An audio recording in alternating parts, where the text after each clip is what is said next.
Olá, bom dia. Está no ar o Jornal do Sul de Minas, nesta segunda-feira, dia 26 de maio de 2014. Seja bem-vindo à TV Poços. Estamos ao vivo na parte da manhã, estamos na reapresentação na parte da noite e você é o nosso convidado para poder participar desde agora, fazendo perguntas. O nosso telefone é 3721-6955, 3721-6955 e também rede social, facebook.com/Jornal do Sul de Minas. Na nossa página você dá um curtir, vê as fotos, assiste os programas que já foram veiculados aqui na TV Poços e eles ficam disponíveis posteriormente na rede social para você escolher e assistir. E também manda a sua participação, a sua pergunta, que é sempre muito bem-vinda. Hoje o nosso entrevistado é o promotor público, Dr. Sidney Boccia. Ele responde pela primeira vara criminal, também responde pelo PROCON regional e até o mês de junho responde pela Procuradoria Eleitoral também. Bom dia, doutor Sidney. Muito Tudo bom dia, bom? Fábio. Muito obrigado pelo convite. Uma satisfação retornar à TV Poços. Meu bom dia também ao Celso Donato. Uma satisfação, né? Até no programa da semana passada, ou retrasado, o Fábio Zambrano comentando aos 4 anos do Jornal do Sul de Minas. Deixa eu ver como é que o senhor faz parte da nossa história. Dá para ver pelos cabelos brancos também, né? Que a história não é de hoje. E não é de hoje, né? É verdade. Já faz tempo. Graças a Deus mantemos aí uma boa aproximação, né? Profissional e de amizade também. E é sempre muito bom poder contar com seus esclarecimentos aí dentro do que é possível, né? No âmbito da promotoria pública, que diz respeito tanto ao bem-estar dos consumidores e da população. Pois é, Fábio, porque de Ministério Público agora em setembro eu vou completar 24 anos, né, de Ministério Público. Aqui em Poços de Caldas já são 17 anos, farei 17 anos de atividade no Ministério Público em Poços de Caldas. E aí nós já tivemos a oportunidade de passar em praticamente todas as promotorias de justiça, né? Desde o ambiental, da infância e da juventude. E agora, mais recentemente, são 2 anos agora, que eu fui para a primeira vara criminal. Lá nós temos uma atividade intensa, trabalhamos no período da tarde lá na vara criminal, junto com o Dr. Narciso. No período da manhã ficamos na promotoria de justiça, exercendo as atividades manuscritas lá, atinentes à questão criminal e a atribuição de coordenação do PROCON regional, porque pegam aí 23 municípios, né? Então não se vincula apenas a Poços de Caldas. E a atribuição eleitoral, porque o Ministério Público faz um rodízio a cada 2 anos nas atividades eleitorais e, coincidentemente, eu fiquei nos últimos 4 anos porque no rodízio passado, em razão das eleições municipais, ninguém quis assumir, são 7 promotorias de justiça e acabei ficando 2 eleições consecutivamente. Agora, em junho termina esse meu período de eleição, muito provavelmente alguém vai querer realmente assumir, né? E então o eleitoral se finda, pelo menos transitoriamente, agora no final do mês de junho. Isso aí, o Dr. Sidney Boccia esteve presente no terceiro programa, foi um dos primeiros, assim, um dos 3 primeiros ele teve presente, foi muito interessante. Na primeira semana, inclusive aquela época, eu também tinha como supletivamente a atribuição de substituição ao Dr. Renato Maia, que é o promotor de defesa do meio ambiente, que atua junto ao juizado especial, e aí eu acabava herdando uma outra questão ambiental, como envolveu a questão do paço, como envolvia questões polêmicas, né? E a promotoria do patrimônio público, né? Que eu deixei há cerca de 2 anos também, a promotoria do patrimônio público, em razão desse aparente embate que se faz com os políticos e tudo mais, mas é missão institucional, infelizmente, acaba tornando evidente a nossa atuação, Fábio, sem que se busque realmente qualquer tipo de projeção, porque a atividade do promotor é uma atividade simplesmente meio, né, não é uma atividade fim. A finalidade do Ministério Público é ser o fiscal da lei, né, a função institucional do Ministério Público. Para que serve a Promotoria de Justiça? A Promotoria de Justiça serve para fazer com que a lei seja cumprida, e a lei seja cumprida por todas as instituições, né? E infelizmente há também esse ônus na questão da fiscalização dos gestores públicos, que é em âmbito nacional uma questão extremamente tormentosa e que ganha vulto e ganhou vulto nos últimos anos. Vamos falar basicamente na última década. Eu vim para Poços de Caldas em 97, a ação civil pública, que hoje é um termo assim muito conhecido, a primeira ação civil pública de Poços de Caldas fui eu que manejei, né? Então, agora, quando eu até brinco às vezes, a finalidade não é manejar a ação, a finalidade é solucionar problemas. Ocorre que nós temos que solucionar problemas com o uso da lei, ou seja, com as diretrizes que a lei passa, não para caprichos e não para opiniões pessoais. É óbvio que um político ele tem uma liberdade, uma amplitude como gestor de exercer a sua vontade política até como emissor de uma representação social, mas nós exercemos essa atividade vinculados àquilo que a lei determina. E o brasileiro tem uma certa reserva em, às vezes, em compreender e, às vezes, fazer com que a lei seja cumprida. Por isso que, às vezes, nós falamos a lei que pega e a lei que não pega. E, para nós, toda lei pega, desde que ela seja constitucional, desde que ela seja válida. É óbvio que nós temos, às vezes, problemas de interpretação de lei. Por exemplo, na semana passada, na questão eleitoral, o Supremo derrubou uma determinação do Tribunal Superior Eleitoral, porque, segundo o Tribunal Superior Eleitoral, que é o órgão máximo da Justiça Eleitoral, tirando do âmbito constitucional, o Ministério Público, o Celso, não podia mais fazer requisições diretas de inquéritos policiais quando se deparasse com ilícitos penais. E teria que sujeitar essa sua atividade, que é uma atividade inata de requisitar, exigir a abertura de inquérito policial, à apreciação prévia do Poder Judiciário. E o Supremo Tribunal Federal veio e derrubou essa determinação na semana passada. E aí nós vamos falar assim, o pessoal do TSE não sabe o que está fazendo? Sabe. O problema é que lei não é ciência exata. E a interpretação se faz, às vezes, de modo diverso. Como é hoje, por exemplo, quando fala assim, o que pode e o que não pode nesse período, considerando que as convenções partidárias somente serão realizadas agora no próximo mês de junho e as propagandas eleitorais começam apenas em julho. Então, a nosso sentir, em algumas situações, nós temos uma publicidade subliminar, uma propaganda subliminar antecipada. E intensa. Intensa, tanto que nós fizemos algumas representações e às vezes chega no Tribunal Regional Eleitoral, aqui é julgada procedente, o Tribunal reforma. Por quê? Porque há esse entendimento divergente, pode, não pode, pode, não pode, e nós trabalhamos com essa questão de interpretação de leis. Ok, eu quero só aproveitar aqui, convidar aqui a nossa conversa, o Celso Donato, nosso colaborador, que hoje conseguiu um tempo aí na agenda para poder participar desta edição do Jornal do Sul de Minas. Tudo bom, Celso? Bom dia. Bom dia, Zambrano. Bom dia aos telespectadores do Jornal do Sul de Minas. Bom dia ao Dr. Sidney Bott, promotor atuante em nossa cidade, né, em toda a região aqui. E desses aspectos que serão tratados aí, acho que apesar dele estar nesse rodízio aí da questão eleitoral a partir de junho, provavelmente vem um outro promotor, conforme o senhor falou, né, doutor Sidney? Nós estamos aí às portas das eleições. A eleição também é adormecida por conta de Copa do Mundo, né? Todo mundo falando aí que a eleição só começa, mas para os políticos, né, a eleição já começou, a né? ansiedade é grande, né? Então, vai ser um programa, tenho certeza, muito proveitoso, principalmente para tirar algumas dúvidas daquilo que pode ser feito, daquilo que não pode ser feito, da questão também de como, né, denunciar, com que atitude tomar, para que nós possamos aí ter uma campanha mais limpa possível em todos os aspectos, né? Tanto pelo lado dos candidatos, como pelo lado também da forma como os políticos vão utilizar dessa publicidade até o dia 5 de outubro. Ok, eu quero aproveitar, antes da gente entrar nesse segmento aí das questões eleitorais, do que pode, o que não pode, evidentemente, buscando aí um entendimento bem claro para todas as pessoas interessadas, né, também para os eleitores, mas eu quero falar da questão criminal. Estamos observando recentemente alguns acontecimentos de se fazer justiça com as próprias mãos no Brasil, né? Pessoas são capturadas em situação de crime por próprios populares que muitas vezes ajuizam ali na hora uma sentença e executam, né?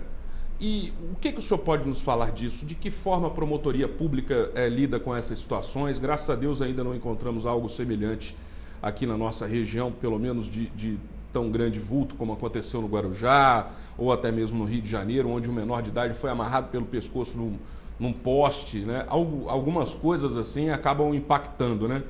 E o que a promotoria nos fala a respeito disso? Bom, Fábio, até quando se trata de punir um culpado fora da lei, já nos causa preocupação. E nos causa uma preocupação maior ainda que nesses atos de justiciamento, às vezes pessoas inocentes são punidas também, né? Que é o caso lá da praia. Caso do Guarujá, com um problema muito sério. Hoje, ali na situação do Guarujá, duas coisas que nos preocupam de maneira significativa. Primeiro, a questão das redes sociais. Lá o fato começou pela rede social e hoje as pessoas começam a fomentar com muita facilidade juízos de valor, né? E esse juízo de valor, que é uma manifestação de uma opinião, nem sempre são juízos racionais, muito pelo contrário, são juízos emotivos. Né? E nós temos nos deparado agora cada vez mais lá na Promotoria de Justiça, Celso, com questões criminais de crimes contra a honra cometidos pelas redes sociais. Então essa é a primeira questão de preocupação. Muito cuidado com aquilo que você posta, com aquilo que você curte, com aquilo que você fomenta. Né? E deixar, porque é óbvio que o ser humano é extremamente passional, mas essa passionalidade às vezes toma um vulto tão grande que passa ao linchamento moral ou linchamento físico. Né? Na questão do linchamento físico, é óbvio que a população, e eu dou toda a razão à população, a gente compreende o que está acontecendo, uma indignação cada vez maior com a criminalidade, né? Que tem que ser contida, que algumas pessoas devem ser realmente afastadas, e às vezes afastadas por muito tempo, quando não definitivamente do convívio social. Mas quem faz isso, e qual é o critério disso? É um critério popular, através dos seus representantes, porque nós temos que pensar que a lei, esse ano, quando nós formos votar, Celso, nós não temos que pensar simplesmente que eu estou votando em alguém que vai trazer uma verba para uma escola, para um hospital, para um viaduto, para um asfaltamento. Eu tenho que pensar também que alguém que me represente para mudar a nossa legislação. Mudar, por exemplo, a questão da legislação no tocante aos atos infracionais, que é o eufemismo que a legislação usa no tocante aos adolescentes infratores. Adolescentes, que são as pessoas de 12 até 17 anos, cometem crimes e cometem contravenções, e o ECA, lá no artigo 103 do Estatuto da Criança e do Adolescente, diz ali, considera-se ato infracional, ou seja, usa um eufemismo para não falar que ele comete crime, ele comete ato infracional, um eufemismo puro. Agora, as regras de Beijing, que são as regras das Nações Unidas para a Justiça da Infância e da Juventude, elas dizem que a criança, que é a pessoa até 18 anos, lá na legislação, na terminologia mundial, pode ser submetida inclusive à prisão perpétua. Prisão perpétua. Em alguns países fora do Brasil isso acontece. Prisão perpétua, a própria ONU admite prisão perpétua, desde que com possibilidade de livramento condicional. E aqui no Brasil a gente vive com uma hipocrisia total, que adolescente só pode ser internado por até 3 anos. Isso é um grave erro, isso é um grave equívoco, né? É um grave equívoco que não encontra paralelo, pelo menos nas regras internacionais. Né? Então nós poderíamos ter uma legislação um pouco mais rigorosa? Poderíamos. Eu não estou aqui a advogar que tenhamos que ter, porque isso é um critério parlamentar. Eu não posso trabalhar aqui com questão de legis diferenda.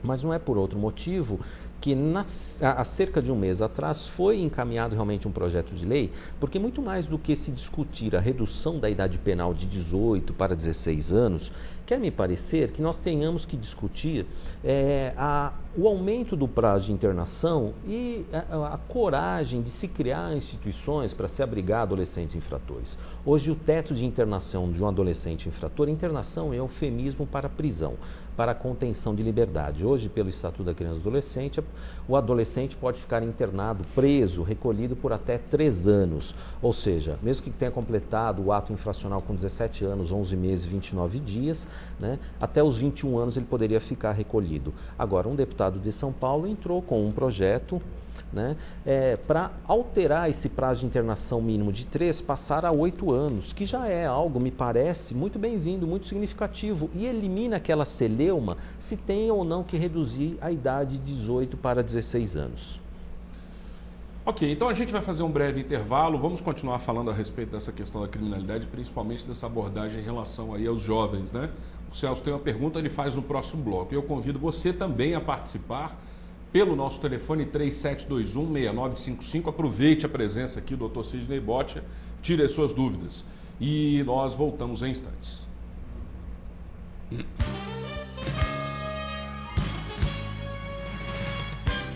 Quem gosta de usar dentaduras? Em um dia, meu sorriso foi reconstruído com implantes. O meu tratamento foi realizado sem dor. Agora, posso comer e sorrir com segurança. Faça como eu. Venha para o Implar e volte a sorrir.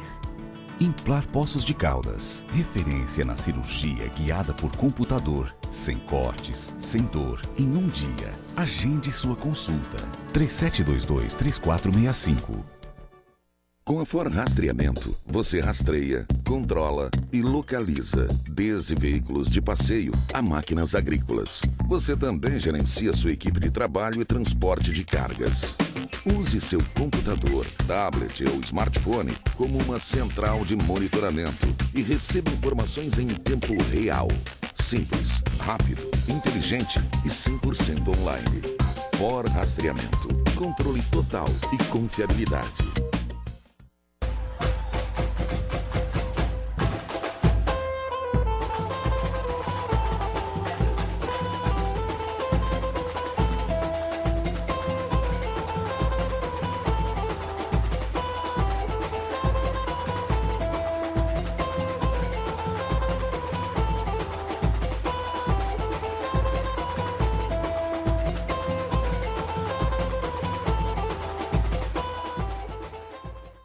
O Hospital Santa Lúcia de Poços de Caldas, Hospital do Coração, apresenta uma inovação espetacular. A mais moderna tecnologia no tratamento de aneurismas e demais doenças vasculares. Cirurgias de varizes com menos cortes. Procedimentos endoarteriais para desobstruções sem cirurgia. O maior centro de hemodinâmica do sul de Minas. Uma das maiores UTIs do estado. E nova ala com hotelaria especial. Hospital Santa Lúcia. Hospital do Coração. Sua segurança. Quer ganhar uma TV de 51 polegadas? Então vem pra Carneiro Casa e Construção. A cada R$60 em compras, você concorre a 14 TVs Full HD de 51 polegadas. São mais de 200 produtos em oferta com preços incríveis em todos os setores da loja. Comprar na Carneiro é sempre uma ótima ideia. E você ainda concorre a 14 TVs de 51 polegadas. Paguem até 10 vezes no Cred Carneiro. Aproveite! Carneiro Casa e Construção. Vem aí a festa mais esperada do ano, Expo Agro 2014. Apoio TV Poços, agora também no canal 21.1 Digital. Este programa tem o apoio cultural da Renovias.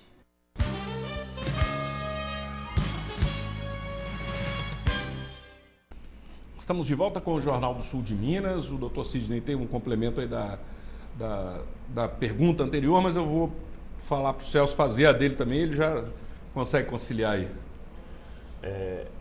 Nesse ano de 2014, principalmente nos últimos anos, né, mas 2014, por ser até um ano de eleição, eu tenho acompanhado aí, doutor Sidney, que o tema segurança pública vai predominar. Saúde e educação sempre esteve presente, são dois pilares, né, importantíssimos da nossa sociedade, que a gente quer ver cada vez mais uma saúde, uma educação de qualidade. Agora, o problema da segurança se alastrou de forma exponencial nos últimos anos. E o que está em voga, né, em discussão por várias rodas de conversa, tanto entre os cidadãos brasileiros, entre a classe política, é a questão da redução da maioridade penal, a questão também dos direitos humanos, que é importantíssima, mas muitos defendem a questão que os direitos humanos às vezes acaba atrapalhando mesmo o exercício, né, da lei com relação aos bandidos, verdadeiros marginais mesmo, que tiram a vida de pessoas como se estivesse matando uma formiga. Então eu gostaria que o senhor abordasse um pouquinho desses dois temas, a redução da maioridade penal e a lei dos direitos humanos. Pois não. E do lixamento. E do lixamento. Vou tentar me expressar, porque inclusive na semana passada nós fizemos uma reunião lá na Vara Criminal envolvendo o Comando da Polícia Civil, o Comando da Polícia Militar, o juiz, porque houve uma modificação dos dois juízes criminais, somente permanece o Dr. Narciso, o Dr. Edmundo passou a assumir agora as funções da Vara Civil com a aposentadoria do Dr. Gato. Já tem um novo juiz criminal que ainda não entrou em exercício, o Dr. Malman, que vai começar a trabalhar cerca daqui a 2 semanas. Então, nessa reunião conjunta, eles passaram para nós os 44, Celso, mais da cidade. Ou seja, adotando o critério de Pareto, foi feita uma compilação de todos os rédios do antigo BO, que aparece o maior número de vezes a pessoa elencada. Ou seja, com o seguinte pensamento, poucas pessoas têm reiterado tanto na prática de crime que tem trazido a sensação cada vez maior de insegurança. Então essas pessoas têm que ser tiradas da sociedade e fizeram parâmetro de todos os municípios da região. De Poços de Caldas, ficaram top 44 lá de Poços de Caldas, né? Então aparecem lá as pessoas e a gente já trabalha com a relaçãozinha lá, porque quando aparece um processo e tudo mais, nós já damos uma ênfase a essas pessoas que devem ser retiradas realmente da sociedade, e muitos deles são adolescentes infratores, Celso, né? Mas pegam o quê? Pessoas que cometeram crimes violentos ou reiteradamente. Agora, só para tranquilizar a população, dos 44 tops de Poços de Caldas, 40 estão presos. Só 4 na rua. 4 na rua, mas aí nós já vimos que um desses 4 que estava na rua estava preso porque nós fizemos uma audiência um pouco antes e ele estava preso no estado de São Paulo. E só pega a relação aqui do estado de Minas. Né? E nós temos muito problema de pessoas que atravessam aqui a divisa e executam crimes aqui, eles começam a aparecer nos mais, porque o crime de roubo, o que acontece? Especialmente no roubo, que é a subtração mediante violência. Às vezes a pessoa pratica 1, 2, 3, 4 roubos, você não identifica. Quando ela pratica o 5º roubo e a polícia consegue prendê-lo em flagrante, as outras vítimas conseguem identificá-la. Conecta tudo. Conecta tudo de uma vez. Então você soluciona vários roubos através da elucidação de um final. Mas aí vai inquietando a população, 1 vez, 2 vezes, 3 vezes, 4 vezes. E nós temos o grande problema, respondendo agora o Celso, a questão dos adolescentes infratores, né? Esse é um problema sério, não é um problema limitado a Poços de Caldas, mas a modificação da idade penal exige uma alteração na Constituição Federal. E os debates que levam a emendas constitucionais são debates cada vez mais apaixonados e acalorados, que eu acredito que, especialmente em ano eleitoral, né, ganha aí uma projeção, mas tem uma chance de alteração constitucional muito pequena. Por isso que quer me parecer que o projeto do deputado Carlos Sampaio, que inclusive é egresso do Ministério Público, alterando o tempo máximo de internação de 3 para 8 anos, é uma solução muito mais eficaz e muito mais rápida, porque você alterar uma lei ordinária, o quórum é muito menor do que você alterar a Constituição Federal, que dá o paradigma da idade penal. E as medidas previstas no Estatuto da Criança e do Adolescente, se efetivadas fossem, são autênticas medidas penais, até desde a advertência, que é a admoestação, que é apenas a bronca que se dá ao adolescente infrator em caso de lesões leves. Você tem um paradigma penal aplicável para adultos, nos casos, por exemplo, de porte de entorpecente para uso próprio, e até no direito comparado, por exemplo, no direito penal russo, existe também essa pena de advertência. A prestação de serviço à comunidade, que tem para adolescente, tem para adulto, né? Vamos lá para as mais graves, a questão do regime de semi-liberdade ou a liberdade assistida, que deveria ser antes disso, a liberdade assistida seria um livramento condicional que tem para adultos, que infelizmente só fica no papel porque não tem quem fiscalize. O regime de semi-liberdade seria a pena no regime semiaberto, que infelizmente não tem unidade. E a internação, que é a pena de prisão no regime fechado, não é aplicada. Por quê? Porque você não tem unidade para internar. Até alguns anos atrás, a Secretaria de Estado de Defesa Social não se opunha, e os direitos humanos não se opunham, que nós contivéssemos adolescentes que cometessem atos graves e reiterados em unidades prisionais locais, desde que separados dos adultos, né? Dos imputáveis, que nós chamamos. Hoje, essa contenção só pode ser feita na localidade até 5 dias.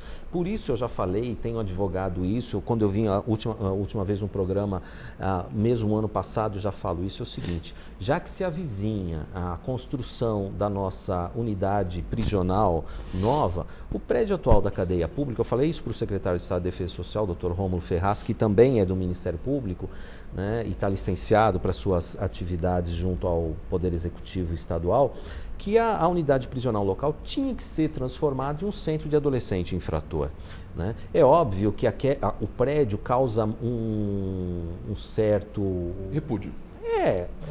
Ele realmente não é... Lógico que ele passaria por um processo exatamente, de adequação. Celso, né? Porque hoje, foi isso que eu disse, para você conter 200 pessoas é muito, mas para você colocar lá 20 adolescentes e 20 mulheres é excelente, tem espaço, tanto que os próprios agentes prisionais que têm levado os presos diariamente para nós lá, às vezes eu até pergunto, com essa transferência que nós tivemos dos 76 presos, eles mesmos falam assim, nossa, está um silêncio lá nas galerias e tudo mais, ou seja, Tranquilizou com 150 pessoas, já está tranquilo, 120 está tranquilo. Imagine você ter só 20 adolescentes ou 20 mulheres. Então, é suficiente. E outra coisa... Essa ideia está indo para frente, viu, doutor? Ah, que ótimo. Isso é muito bom. Chegou até o ex-governador, professor Anastasia, e assim que o pessoal, né, assuma um novo presídio, né, os detentos que hoje estão na cadeia de Poços de Caldas vá para o novo presídio, essa ideia deverá ir adiante de adequação para transformar a cadeia pública de Poços de Caldas hoje para um centro de menores. Essa ideia é reconfortante, eu fico muito feliz com essa notícia. Né? Só fazer uma interação aqui, porque já houve uma determinação também do juiz, no sentido, o próprio doutor Edmundo, né, que falou e determinou que seja criado uma unidade correcional para menores, não é isso? Na programação da Secretaria de Estado de Defesa Social, a unidade regional será sediada em Passos.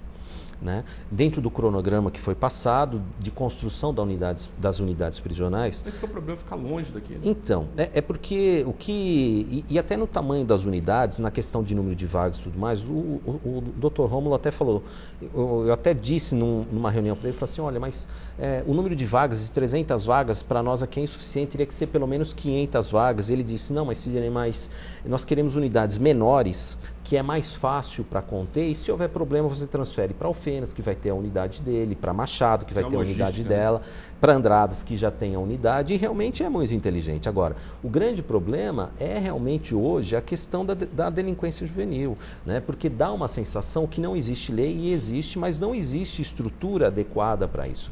Agora, aí eu tenho que fazer também uma memória histórica, porque se pegarem os jornais dos anos 2000, eu era ainda promotor da infância e juventude, nós tínhamos orçamento participativo no Estado, o sul de Minas fora contemplado com uma unidade de adolescente infrator, e a cidade que abrigaria seria a cidade de Machado, que acabou desistindo. E a verba ficou disponível para que todos os municípios se candidatassem a receber uma unidade de adolescente infrator. Isso no ano de 2000, estamos falando, portanto, há 14 anos atrás. E ninguém quis. E aí eu até fiz uma série de pedidos. O prefeito da época, no ano 2000, contratou inclusive uma empresa para fazer uma pesquisa.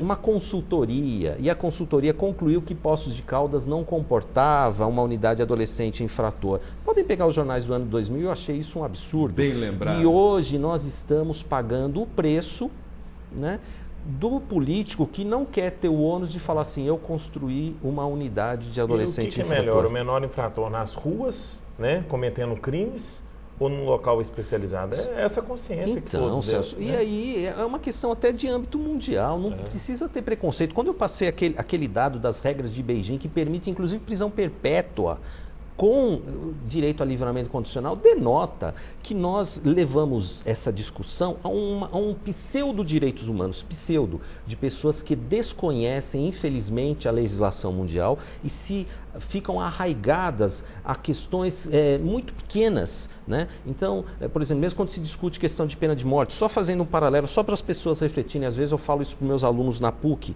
né? Eu vou pegar aqui um pensamento que as pessoas, em regra, que defendem os direitos humanos, são contra a pena de morte, não estou falando se está certo ou está errado, mas são a favor do aborto. Né? Então, aí eu vou pegar as seguintes palavras. Admitem matar uma pessoa inocente e indefesa, né?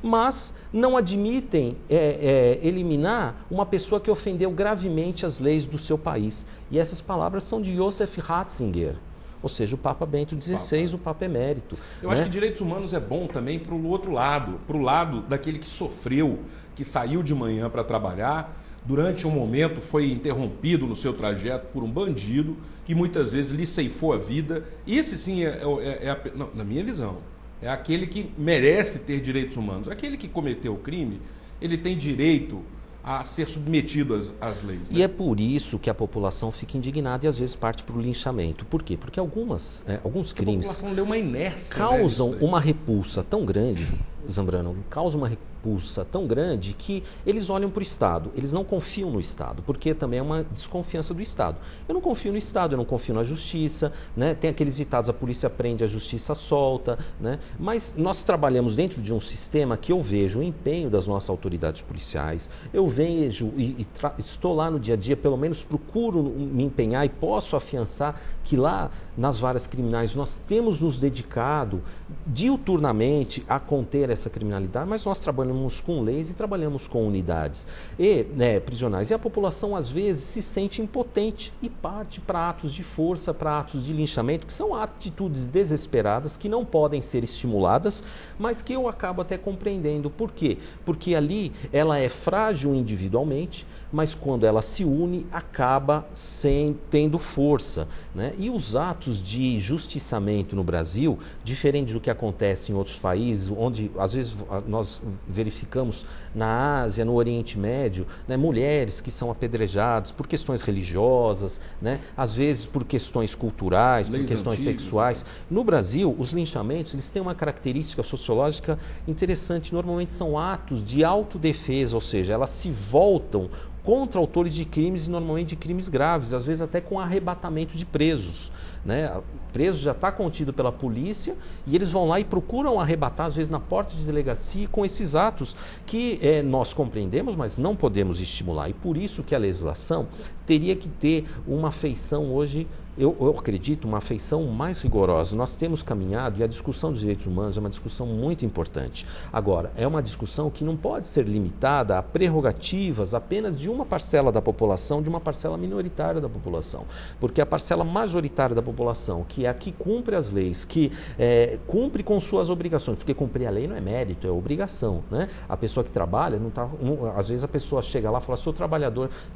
Ser trabalhador não é mérito, é obrigação, né? Então, a pessoa que cumpre as suas obrigações quer ter também os seus direitos. Incumbe ao poder público, incumbe à justiça, incumbe aos órgãos de defesa social garantir que a população possa viver e viver com tranquilidade. Mas realmente nos inquieta muito essa questão da delinquência juvenil, da criminalidade violenta, especialmente da criminalidade patrimonial, mas nós temos caminhado. O que nós temos que pedir à população é que colabore, não faça justiça pelas próprias mãos e esperando também uma legislação um pouquinho mais rigorosa que facilitaria muito e muito a atuação do poder público, que nós não podemos, às vezes temos condenações enormes, Celso, e logo no final do ano já tem lá o indulto de final de ano, né? A pessoa para ficar preso, faz um esforço danado aqui no Brasil. Eu falo, não é qualquer um, e eu falo isso de cátedra, porque eu lecionei durante 17 anos de Direito Penal, fiquei 5 anos fora da universidade, voltei esse semestre à minha cátedra de Direito Penal. Então estou falando como cientista da área, como professor da área, né? E não estou falando de questões passionalistas quando eu falo de discussão, e não estou aqui a incentivar que a legislação deveria ser mais rigorosa, mas os países que adotam leis mais rigorosas, elas com certeza, né, adotam e não têm uma censura dos direitos humanos tão grande quanto tem a nossa. Agora, direitos humanos é realmente para todo tipo de pessoa, e a contenção, quando eu falo de contenção da liberdade, é a segregação da pessoa que perde a liberdade sem perder os demais direitos, o direito à dignidade, né, e o direito aos demais direitos, mas a pessoa tem que ser segregada, tem que ser apartada do convívio social, e alguns até eu digo definitivamente. Né? E quando eu falo definitivamente, é que não há perspectiva de recuperação, porque é um outro mito que entrou na nossa legislação a partir da década de 60 do século passado, que a pena tem que reeducar. Não, essa questão da reeducação da pena, hoje, se você fala dentro do direito penal que a pena não tem a finalidade de reeducar, a pena é simplesmente castigo. Punitiva. É caráter punitivo, as pessoas dão um pulo desse tamanho, porque infelizmente se disseminou essa ideia que pena é reeducação. Não é, a pessoa é livre tanto quando escolhe o caminho do bem quanto quando escolhe o caminho do mal. Por exemplo, a pessoa que é punida em razão de um crime político, eu posso prender e fazer uma lavagem cerebral nela e falar assim, não, você não pode defender isso, você só tem que defender aquilo. Não, a pessoa é livre e tem que arcar com as sanções inatas a isso. Então, no pensamento de Immanuel Kant, de Hegel, né, pune Turquia, peccatum est, ou seja, pune-se porque pecou, ou seja, a pena é castigo, ou mais ou menos assim, ao mal injusto do crime, o mal justo da pena. A pena é um mal justo, diferente do crime, que é o mal injusto. Então a pena é castigo. O pai a mãe, quando castiga o filho, não o faz por uma questão sádica de eliminar o filho e tudo mais, mas nós usamos a palavra castigo para o filho. Porque e agora não pode mais, doutor. Não, mas o castigo, Fábio, quando eu falo o castigo às vezes é privar o direito do adolescente sair em determinado horário, colocar o horário para retornar para casa, você limitar pecuniariamente a mesada ou a semanada dele. Isso é castigo também. Quando você fala em privação de liberdade, fala assim, não, você não vai sair de casa durante uma semana, né? Isso também é privação de liberdade. E não há nenhum tipo de pudor ou de censura ao falar que o pai castiga o filho. Quando eu falo assim, castiga e sem que seja de forma sádica. Então o castigo é e deve ser proporcional ao crime, diferente, por exemplo, da pena com caráter retributivo, porque em âmbito mundial nós temos um caráter misto ou eclético das punições, a pena retributiva, a pena preventiva e a reinserção social. O artigo 59 lá do nosso Código Penal fala que a pena tem caráter retributivo e preventivo, ou seja, visa impedir que a pessoa volte a delinquir. Só que quando você visa que a pessoa volte a delinquir, essa pena pode ser muito mais grave do que a retributiva. Por quê? Porque você pode eliminar a pessoa, é a chamada inocuização.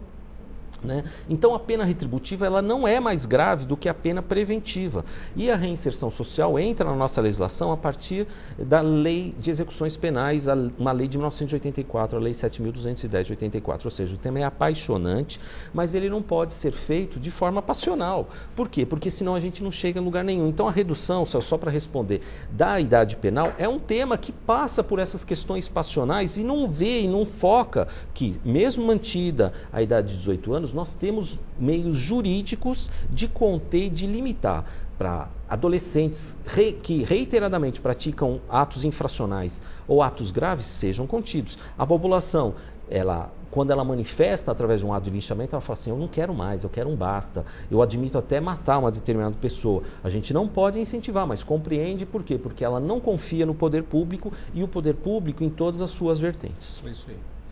Doutor, que aula de direito, viu? Muito interessante. A gente vai fazer um breve intervalo, tem algumas perguntas e eu convido, se você quiser participar, 3721-6955. 3721-6955. Na rede social, no Facebook também, já está feita a publicação, facebook.com/Jornal do Sul de Minas. Voltamos em instantes.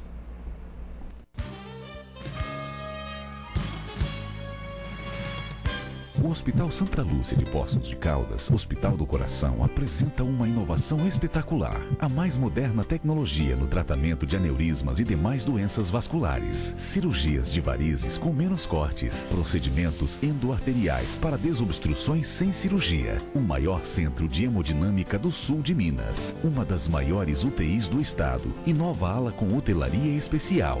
Hospital Santa Lúcia. Hospital do Coração. Sua segurança. Agora você vai poder sorrir como eu, com total segurança. O Implar é um dos mais avançados centros de implantes dentários do país. Une a experiência de seus especialistas, mestres e doutores à mais avançada tecnologia, capaz de devolver o seu sorriso em um dia. Implar, referência na cirurgia guiada por computador, sem cortes, sem dor, em um dia. Agende sua consulta.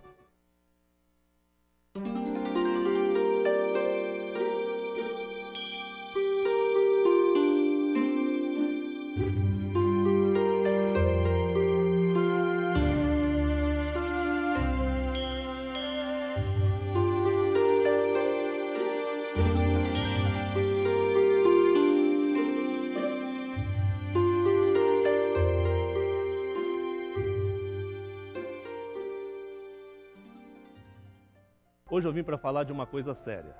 A Orquestra Sinfônica de Poços de Caldas, regida pelo maestro Agenor Ribeiro e com a participação de grandes cantores, estará realizando um grande evento em Poços de Caldas, uma viagem pelos tempos. A apresentação será no Teatro Maison, dia 10 de junho, às 20h30. Renda toda revertida em prol da Fungotac, Fundação Gota de Leite e Assistência à Criança. Abrace essa causa, compre o seu ingresso, venha participar com a gente de uma grande noite.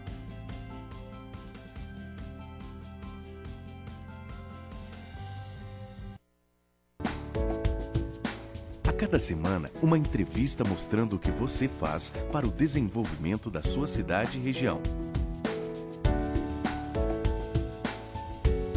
A sua colaboração, a sua participação, as suas ideias, a sua realização. Atitude Empreender, em breve toda semana com você.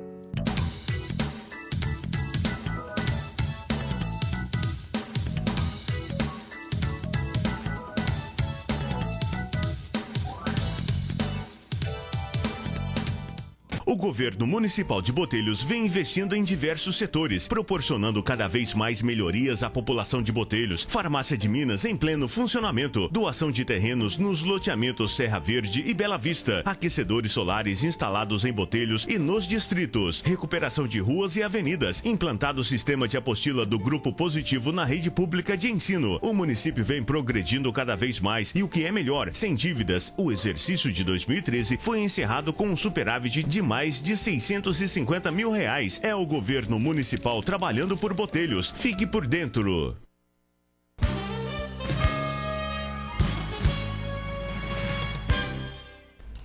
Estamos de volta com o Jornal do Sul de Minas, buscando administrar o tempo agora. Pois é. O vereador Dr. José Maria diz que pessoas como o Dr. Sidney Bott que tem aí, geram uma expectativa, uma luz no fim do túnel para a nossa sociedade. Muito obrigado ao vereador. Nós sempre falamos também que a classe política ela tem uma missão hoje muito importante, porque o diretor do Ibope, numa reportagem recente, diz que essa eleição que preocupa, agora até falando na questão da eleitoral, é o certo desencanto que a população tem nutrido em relação à classe política, né? Então, eu recebo de muito bom grado o elogio e conclamo também a toda a população que participe, realmente se interesse pelos assuntos da nossa comunidade. Por quê? Porque os políticos são os representantes legítimos da vontade popular. Então hoje, quando nós falamos da questão de modificação de lei, de idade penal e tudo mais, isso passa hoje também pela análise dos nossos deputados, dos nossos senadores, e no âmbito local são os nossos vereadores que representam os interesses da população. E eu gosto muito dos acessos à sua memória. Num bloco anterior o senhor teve uma pegada bem interessante. Josefina, ela participou só apresentando o nome aqui, pergunta o seguinte: uma pessoa que comete homicídio e está presa, e o advogado pede um exame de insanidade mental. É constatado a insanidade. A pessoa continua na prisão ou é encaminhada para uma clínica para tratamento? Josefina, a nossa legislação adota em relação à imputabilidade, ou seja, a capacidade de entender e querer, um critério que se chama biopsicológico. Mesmo a pessoa portadora de uma patologia mental, de uma doença mental, pode ser tida pela lei como responsável. Por quê? Porque não é a doença, é a doença que se manifesta no momento da execução do crime, retirando naquele momento ou a capacidade de entender o aspecto cognitivo ou a capacidade de querer o aspecto volitivo, ou seja, a perícia médica, quando é feita e é realizada com certa frequência, nós chamamos isso de um incidente processual, um incidente de insanidade mental do agente. A perícia tenta identificar, primeiro, qual que é a patologia. Segundo, se essa patologia se manifestava no momento da ação ou da omissão criminosa. Terceiro, se ao se manifestar retirava a capacidade de entender. 4, se retirava a capacidade de querer. 5, se precisa de tratamento curativo. E qual que é esse tratamento? Por quê? Porque nós, as pessoas imputáveis, as pessoas que têm a plena capacidade, nós aplicamos penas privativas de liberdade, restritivas de direito ou pena de multa. As pessoas inimputáveis por doença mental se aplica medidas de segurança, que são internação em hospital psiquiátrico ou tratamento psiquiátrico em regime ambulatorial. Agora, para o desfecho disso, são seguidas parâmetros legais que exigem perícias também. Marcos Cardinali, gostaria de parabenizar o programa do Jornal do Sul de Minas e também o Dr. Sidney Bott pelo sucesso, e ao Celso, pelo assunto abordado, porque já trabalhei nesta área e gostaria de voltar novamente. O Marcos foi conselheiro tutelar na cidade, né? Um grande abraço ao Marcos Cardinali. Paulo, gostaria de saber se eu pegar um ladrão no meu quintal, quais são os meus direitos de cidadão? Ele disse que foi assaltado dentro de casa por uma pessoa que estava usando uma máscara e conseguiu fugir porque estava de moto. Paulo, a legislação é muito clara, é o seguinte: todo mundo, ninguém é obrigado a ser covarde, né? Todo mundo tem um direito à defesa dos seus direitos e quaisquer direitos que são previstos na lei são passíveis de direito, inclusive, por exemplo, o seu patrimônio, a sua vida, a sua integridade física, até a sua honra. Agora, como é que você defende esse direito? A lei dá uma exigência que ela seja feita de forma moderada. Então, a legislação fala assim, olha, entende-se em legítima defesa quem usando moderadamente dos meios necessários, repele uma injusta agressão, atual ou iminente a direito seu ou de outra. Na sua casa ou na casa do seu vizinho, o senhor tem direito de repelir essa agressão, né? Então, tem direito, inclusive, porque um outro dispositivo, o Código de Processo Penal, fala que qualquer do povo pode, e a autoridade policial deve prender quem se encontra em flagrante delito. Então, o senhor pode prendê-lo sem problema nenhum, chamar a polícia, pode usar atos de força para evitar que ele consuma o crime, tudo isso de forma moderada, que é sopesada na situação. O que a gente não pode é o seguinte, as pessoas às vezes entram lá desarmada e o senhor descarrega o revólver na cabeça do sujeito, aí não dá. Mas se o senhor tiver um revólver registrado e der um tiro para cima, ele fugir, esse é o ato amparado pela legítima defesa. João da Silva Júnior, bom dia, parabéns pelo programa. Uma pergunta ao doutor Sidney. O que o senhor acha sobre o sistema de cobrança do DEMAI? Consumo de 1 a 10 metros cúbicos com o mesmo valor. No mínimo, não é injusto? Então, João, infelizmente, eu sempre falo, quem faz justiça, nós da justiça, né, eu sou promotor de justiça, mas nós não trabalhamos com esse aspecto, porque quem faz justiça é justiceiro ou Deus. Nós apenas cumprimos a lei. E a lei, ela vem pronta, João, para nós. Infelizmente, ela vem pronta, e o que nós analisamos é se o paradigma dela tem ou não violação a leis maiores que vão até a Constituição Federal. Agora, é muito legítimo que a população pressione os seus representantes para modificar, né, a legislação que diz que há cobrança por um consumo mínimo ou um consumo irrisório numa mesma faixa. Então eu me solidarizo com o senhor, concordo com o senhor, né, que e soa como injusto, mas eu, como promotor de justiça, não trabalho com esse artigo, que é um artigo muito difícil. A justiça existe, né? Mas o que é a justiça? Um proprietário de uma multinacional talvez vai entender que justo é um salário que aquele seu funcionário entende como injusto, né? Então é um artigo muito difícil, praticamente eu não uso esse termo justiça, mas eu concordo com o senhor. Eu também recebi um presente, o Celcinho, peço um pouco de paciência, ele tem uma pergunta para fazer, mas a gente deixa na sequência porque o programa infelizmente já está chegando ao fim. Nessas edições eu tinha muita vontade de poder ter o poder de aumentar o programa de tamanho, mas infelizmente é necessário esse respeito nesse momento. Então eu recebi esse presente aqui do Dr. Sidney, que vamos ver se o Ed consegue pegar, é uma carteira com 20 dicas para a sua saúde financeira. Aí dentro ele me arrumou um cartão de crédito. Exatamente. Não é bem quase um cartão isso, de crédito. Né? É uma quantidade de dicas aqui informativas que dizem respeito à educação financeira no assunto relacionado ao PROCON estadual, que visa exatamente, agora parece que então muda o foco de atuação, saindo do que seria uma repressão às instituições financeiras para uma educação daqueles que são os consumidores das instituições financeiras, que são aqueles que contraem empréstimos, adquirem cartões de crédito, pessoas que não têm uma regra ainda muito bem definida na vida em relação à obtenção desse dinheiro, né? Zambrano, infelizmente as famílias ficaram super endividadas, né? E as pesquisas mostram que há um super endividamento, porque o crédito hoje é um crédito fácil, e aquilo que acontecia 10 anos atrás, que a pessoa tinha o salário só para as despesas básicas, hoje ela já tem despesas fixas, com plano de saúde, com televisão, né, com internet. Então, hoje, a pessoa tem que ter uma educação financeira, não se deixar seduzir por empréstimos cada vez mais frequentes, não deixar de pagar integralmente a sua fatura de cartão de crédito, manter apenas um cartão de crédito e uma conta corrente para evitar a cobrança de tarifas, né? Hoje você vai numa loja e você vê que, infelizmente, a pessoa às vezes não quer nem vender o produto, quer que você tire um financiamento, quer o parcelamento para você pagar os juros do produto. Não quer vender à vista, né? Não, a pessoa hoje tem que ter como educação financeira, economizar pelo menos 10% do seu salário, pelo menos mensalmente 10% do seu salário, ter em poupança pelo menos 3 meses dos seus rendimentos, né? Não fazer empréstimos, evitar e poupar para depois comprar à vista. Por quê? Porque além de você fugir dos juros, você consegue negociar e ter um desconto na aquisição desse valor, né? Então, infelizmente, quando tem que ir para um empréstimo, pesquisar em mais de uma instituição, levar os prospectos para usar na casa, ou seja, ao ser abordado, infelizmente, não fechar isso diretamente na rua, não fechar com emoção. Então, essas são situações realmente que devem ser repensadas, porque o consumismo desenfreado tem levado a um superendividamento e esse é um problema muito sério em relação às relações de consumo. Celso. Parabenizar aí, né, o Ministério Público, através da pessoa do Dr. Sidney, por essa cartilha orientativa, né? Carteira orientativa, né? E que realmente é muito salutar para o esclarecimento, essa dúvida mesmo, essa educação financeira, até por conta do momento econômico que o país passa atualmente. Dr. Sidney, rapidamente, duas coisinhas. Aqui em Poços de Caldas, já nessa questão da área do consumidor, eu tenho visto assim, de forma escancarada um desrespeito por parte dos bancos, com relação até aquela lei municipal, dia de pagamento, 30 minutos e fora os outros dias, 15 minutos. É verdade. Tá assim, tá uma coisa, desrespeito total, não tem outra palavra para definir isso.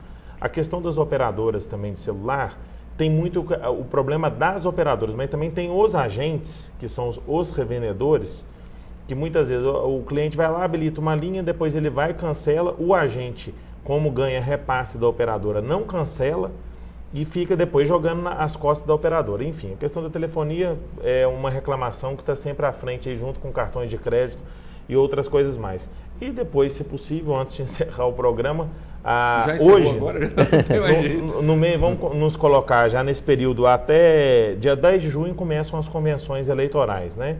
O que pode ser, e o registro das candidaturas até 5 de julho. Pois não. O que pode ser feito até 5 de julho e depois do dia 5 de julho. Pois não. Infelizmente, nosso tempo acabou. Agora a gente já está no bônus track. É 10 segundos, são 10 segundos por resposta. 49% das pessoas que têm um plano telefônico querem mudar de plano, mostrando que todas elas são muito ruins. A questão dos bancos, nós temos multado, nós temos fiscalizado, nós fazemos essa fiscalização preventiva do PROCON estadual, o PROCON municipal também tem a obrigação de fiscalizar, nós temos autuado, os bancos recorrem e já colocam na sua planilha, últimas multas que nós aplicamos são 18, 20 mil reais, porque você vai lá, a bateria de caixa tem 15 posições, tem 4 caixas trabalhando, né? E eles já colocam lá no orçamento a multa que o PROCON vai aplicar. Que a gente paga já é para isso. Já exatamente, infelizmente, para isso. Questões eleitorais, agora nesse momento, portanto, somente se permite propaganda intrapartidária, com vistas às convenções. Por quê? Porque todas as pessoas que têm condição, por filiação e por tempo de domicílio, podem pleitear sua candidatura, os partidos vão definir quem serão os candidatos para cada uma das cadeiras, e essa propaganda, portanto, é só interna, não pode ter rádio, não pode ter televisão. Difícil para nós, às vezes, é aquela propaganda partidária obrigatória, às vezes uma entrevista, nós considerarmos isso como de forma subliminar uma publicidade antecipada. Então, o que eu peço agora aos candidatos é que não fiquem ansiosos, esperem as convenções partidárias e aí sim, a partir da definição, porque o partido tem que chancelar, depois que o partido chancelar, definir a sua candidatura, a Justiça Eleitoral tem que deferir o registro da candidatura, inclusive vendo se a pessoa tem quitação eleitoral ou não, para depois aí sim, a partir de julho, nós iniciarmos aí a propaganda com vistas já à eleição. E eu agradeço, portanto, e peço desculpas pelo adiantado, Fábio, mas eu agradeço muito a oportunidade, te deixo um abraço ao Celso, um abraço a toda a equipe da TV Poços, que eu tenho muita estima por todos. Eu que peço desculpa com essa falta de jeito, muitas vezes assim, mas é preciso acelerar um pouco para dar conta, e esse conteúdo que o senhor nos traz é realmente encantador e merece ter um tempo maior para que a gente possa conhecer. Eu quero agradecer a sua presença, a sua disponibilidade, a sua boa vontade sempre em nos atender, sempre que eu ligo. O Dr. Sidney é muito solícito. Muito obrigado, viu? Eu que agradeço. Desejo uma boa continuidade no seu trabalho e felicidades. Muito obrigado. Eu também desejo ao Celso aí uma boa continuidade no trabalho, felicidades. Obrigado pela sua colaboração. Eu que agradeço, Zambrano. Você sabe da minha satisfação em participar aqui. Cumprimentar mais uma vez ao doutor e professor Sidney, né? Que deu uma aula aqui, né? Já na sala de aula já está acostumado a dar aula. Deu uma aula aqui para nós e para os telespectadores que estiveram nos assistindo nessa manhã de hoje com a reprise na noite. Obrigado, Zambrano. Legal, eu também me despeço. Amanhã cedo estamos de volta. Até lá.